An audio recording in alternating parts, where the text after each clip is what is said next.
நம்முடைய கேமரா சாஞ்சிருமோ அது மாதிரி இந்த ஆட்சி சாஞ்சி போயிடும். அந்த கூட்டணி கட்சியில் அங்கம் வைக்கின்ற தலைவர்களை அனுசரிக்க வரைக்கும் இந்த கட்சி நிலைக்கும். இன்றைக்கு அந்த கூட்டணியில் அங்கம் வைக்கின்ற கட்சி தலைவர்களா நாளுக்கு ஒரு செய்தி சொல்லிட்டு இருக்கிறாங்க. நீங்க எல்லாம் பத்திரிகையில் ஊடகத்தில் வருகின்ற செய்தித்தான் நான் சொல்றேன். தினந்தோறும் ஒரு செய்தி சொல்லிட்டே இருக்கிறாங்க.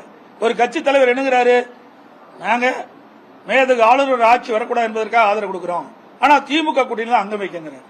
அடுத்த நாள் வேற மாதிரி ஒரு கருத்து சொல்றாரு. இப்படி முரண்பட்ட கருத்து சொல்லுகின்ற கட்சியை நம்பித்தான் ஒரு ஆட்சி செஞ்சிட்டு இருக்காரு. இவர் பெரும்பான்மையோட ஆட்சி இல்ல, அவர் 108 இடத்துல ஜெயிச்சிருக்காரு. மீதியெல்லாம் மற்ற கட்சி வெற்றி பெற்று அதிலிருந்து சட்டமன்ற உறுப்பினர் இரவல் வாங்கி தான் ஒரு ஆட்சி நடத்துறாரு. தேர்தலுக்கு முந்தைய என்ன சொன்னாரு, திராவிட கட்சியினுடைய சரியில்லை, 2 திராவிட கட்சியும் சரியில்லை. இப்போ ஒரு திராவிட கட்சியில பல கூட்டணிகள் அங்கம் வச்சு அதுல வெற்றி பெற்று அதுல வந்தவர்கள் தான் அந்த ஆட்சி அமைப்பதற்கு உறுதுணையா இருக்கிறாங்க. அப்புறம் தேர்தல் ஒரு பேச்சு, தேர்தல் முடிஞ்ச ஒரு பேச்சா, இரட்டை வேணுமா?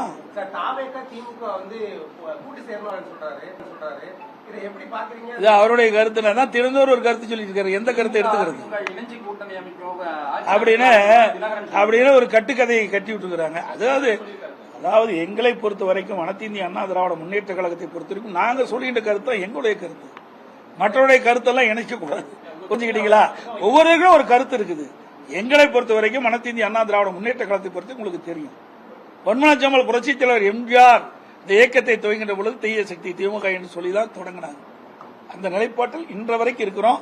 195 இடத்துல எழுச்சி பயணம் மேற்கொண்டேன்.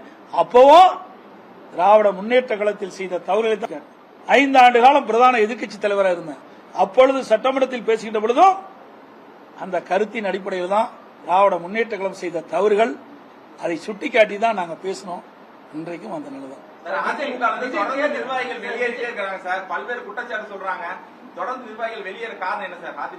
ஏங்க வெளியேற காரணம் அவையில தான் கேட்கணும். இங்க இருக்கிறாங்க எல்லா வெளியே எங்க இருக்கிறோம், எல்லா கருத்து இருக்குது. அண்ணா திமுகவை பொறுத்த வரைக்கும் அவர்கள் மாதிரி குறுகிய வட்டத்தில் இல்லை. இன்றைக்கு ஏற்கனவே இருக்கின்ற பொழுது அமைப்பு நீதியாக 9 பேர் தான் நியமிச்சு வந்தாங்க. இன்றைய கால சூழ்நிலைக்கு தகுந்தவாறு ஒவ்வொரு அமைப்புக்கும் 30 - 40 பேர் அமைச்சிருக்கிறோம். 30 - 40 பேர் பொறுப்பாளராக இருக்கிறாங்க. அதுல 1-2 வெளியே இருக்கின்ற பொழுது பத்திரிகையிலையும் ஊடகத்திலையும் நாள்தோறும் வெளியேறான செய்தி வெளியிட்டா நாங்க என்ன செய்வது?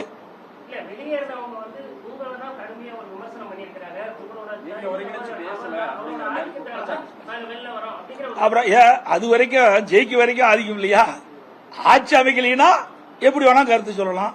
இவர்கள் ஆதரிச்சு பேசணும்ல, இவருடைய மாவட்டத்துக்கு போனோம்ல, அப்பெல்லாம் ஏன் பேசல? அவருடைய என்ன பேராசை.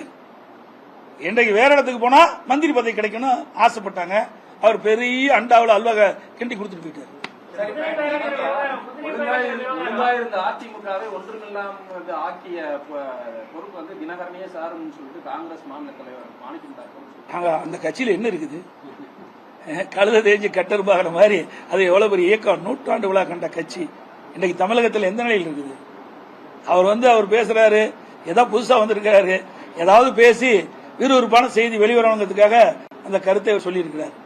காங்கிரஸ் நிலைமை பரிதாபமான நிலைமை. தனியாவே ஜெயிச்சாங்க, திமுக ஆதரவோட போட்டிட்டாங்க, பல கட்சிகள் ஒன்றா சேர்ந்தது, அப்ப ஜெயிச்சாங்க. அப்ப கூட என்ன சொன்னாரு, இதே திராவிட முன்னேற்ற கழக தலைவர் ஸ்டாலின் அவர்கள் முதலமைச்சர் இருக்கும் போது எங்க கூட்டணி பலமாய்ந்த கூட்டணி, கொள்கை கூட்டணி. நாங்க இப்ப என்ன ஆச்சு? கொள்கையும் கிடையாது, கூட்டணியும் இல்ல, எல்லாம் சிதறுண்டு. இன்றைக்கு அவருடைய சுய லாபத்திற்காக திமுக தலைமையில வெற்றி பெற்று மாற்று அணிக்கு போய் அங்க போய் பதவி வாங்கி இன்றைக்கு அதிகாரத்தில் இருக்கிறாங்க. இதுல எங்க போய் கொள்கை இருக்குது? எதுவுமே இல்லையே. தேர்தல் அறிக்கையில விவசாய கடன் தள்ளுபடி கொண்டு சொன்னாங்க, அதுலயும் பண்ணல. இப்ப காவிரி மேலாண்மை விவகாரத்துல அந்த கர்நாடகா அணையெல்லாம் நிரம்பிருச்சு, ஆனா இது வரைக்கும் தண்ணி திறக்கல.